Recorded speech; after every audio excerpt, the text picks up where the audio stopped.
Yahoo! Hello, hello, hello mga masters at mga ka-G!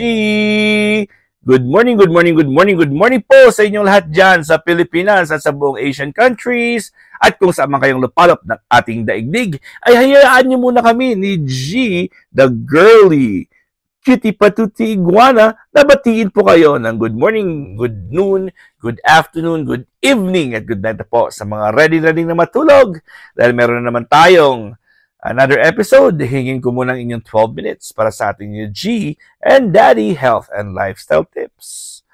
Ayun po, at nag-lecture po tayo kahapon about mga tips. First day ng lecture natin kahapon about, ngayon, nakahapon, about the 29 nutritional tips for better health and longevity. So, nag-discuss lang po tayo ng tatlo. Ngayon po ay magdadagdag po tayo. Yung tatlo po na discuss po natin, siyempre, may ano pa rin, connection pa rin yun sa nutrition. So, siyempre, ang pinakaunang na-discuss po natin is include protein with every meal. Aside sa protein, eat oily fish. And of course, ika-third is eat whole grains. Ayan po. So, ika-apat po natin is eat a rainbow. Kumain daw tayo ng rainbow. O, sino ba sa inyo dito nakakain na ng rainbow? Ang sabi po nila, na eat a rainbow, yun, ay hindi po yun yung rainbow na kinakain natin. Grabe. Okay, so ang ibig sabihin po ng eat a rainbow, mga masters, is help remind people to eat different colored fruits and vegetables. Kumain po ng iba't ibang kulay, wag lang po berde, wag lang po berde. Merong iba't ibang kulay. May green, siyempre berde. May red, may orange, may yellow, may brown, or may dark purple, or dark violet, or dark red, or maroon. So, iba't iba yung kulay. Okay? So, varying the color of plant food means that someone gets wide variety of antioxidants. So, grabe ang mga antioxidants pag colorful yung kinakain natin ng mga gulay at prutas. Antioxidants po yun, which means an anti-cancer property. Okay? So, very, very beneficial po yan sa ating health. So, example po ay carotenoids. Ang carotenoids po ay makikita po yan. Orange po yan ang kulay niya, which is very, very rampant sa, siyempre, carotenoids. Diba? So, ayun. And then, ang next po is anthocyanins. Anthocyanins naman, makikita din natin po yan sa mga grapes or sa mga berries. Ayun. The darker the skin, the more anthocyanins. And anthocyanins po are very, very good para po ay mapalabanan po ang tumor growth or cancer. Nakapagtulong po yan para labanan ng ating katawan, ang mga ganyan. Okay? So, number 5 is eat your greens.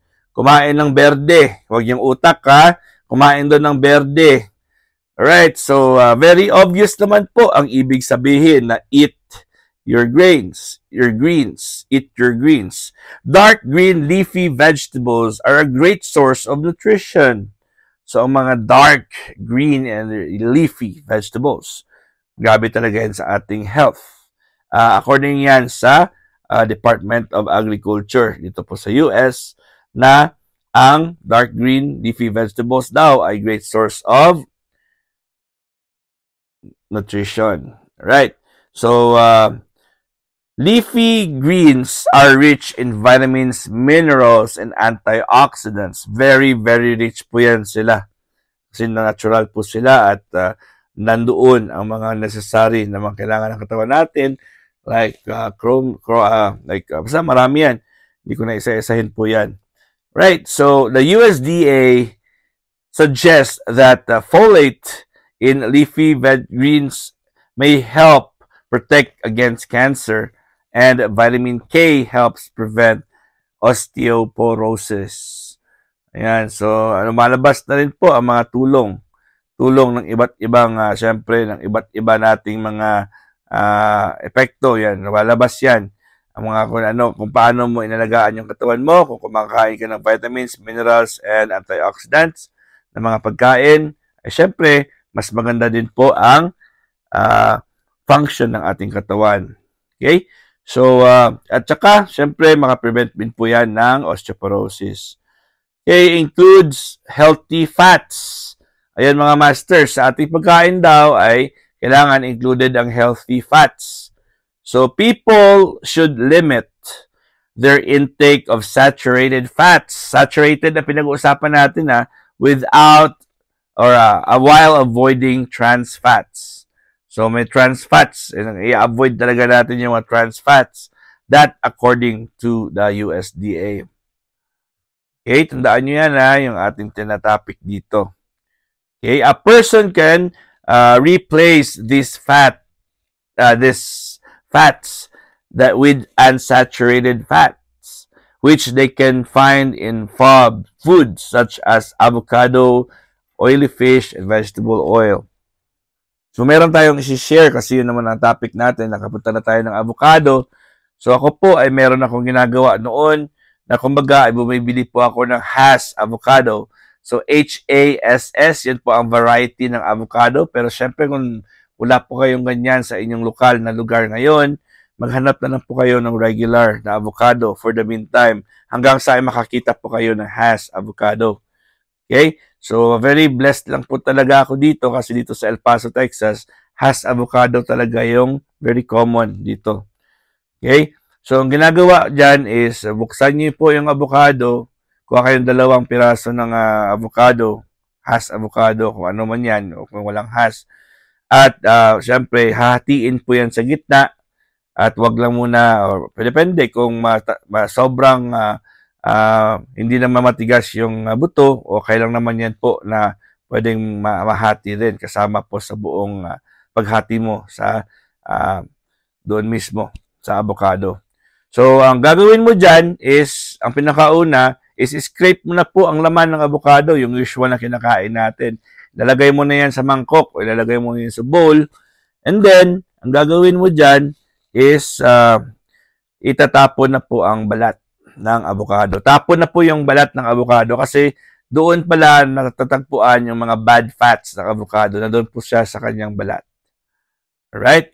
So, and then pagkatapos po niyan, ang avocado, pag na-slice mo na yung nakuha mo na ng kutsara or na-slice ka, set aside mo yan at syempre lumipat ka na po sa buto. Buto. So, ang gagawin mo dyan sa buto, pwede mo siyang slice all the way half or ang pinakauna, depende kung mas madali pong kunin yung kanyang balot. Meron niyang external skin na color brown or color black ang buto ng avocado. Kukunin po yan at itapon. Hindi na po kailangan yan.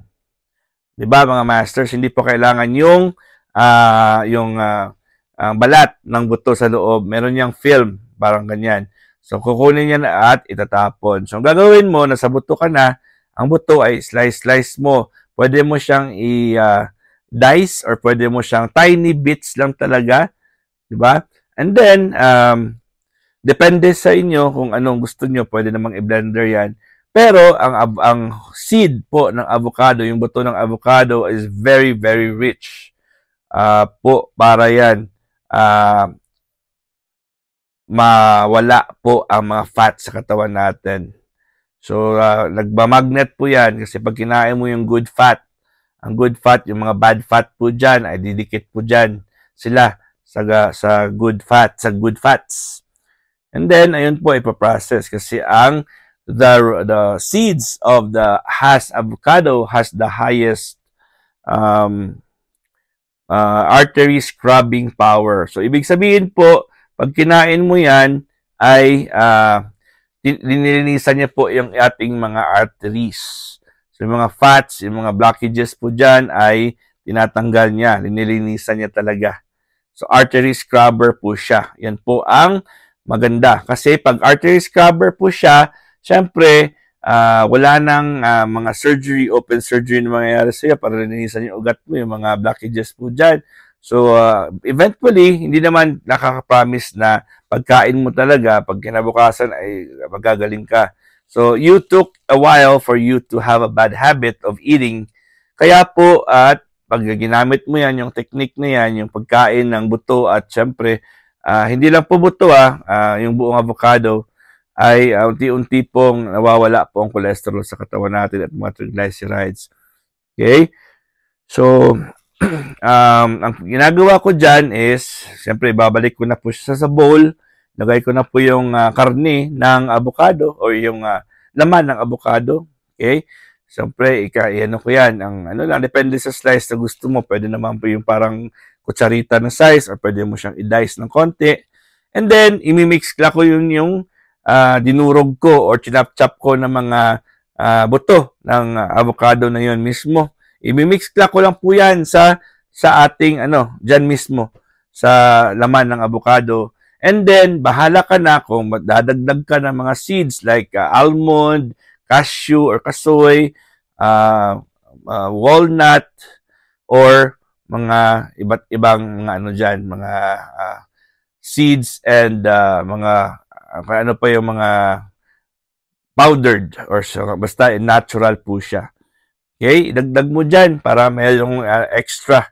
And then, depende po sa inyo, pwede po kayong lumagay ng raw and organic honey para po ay ma-enhance. At syempre, ang honey kasi very healthy po yan. Basta organic at lokal sa ating mga lugar ay makakasiguro kapag talagang hindi ka mabubudol.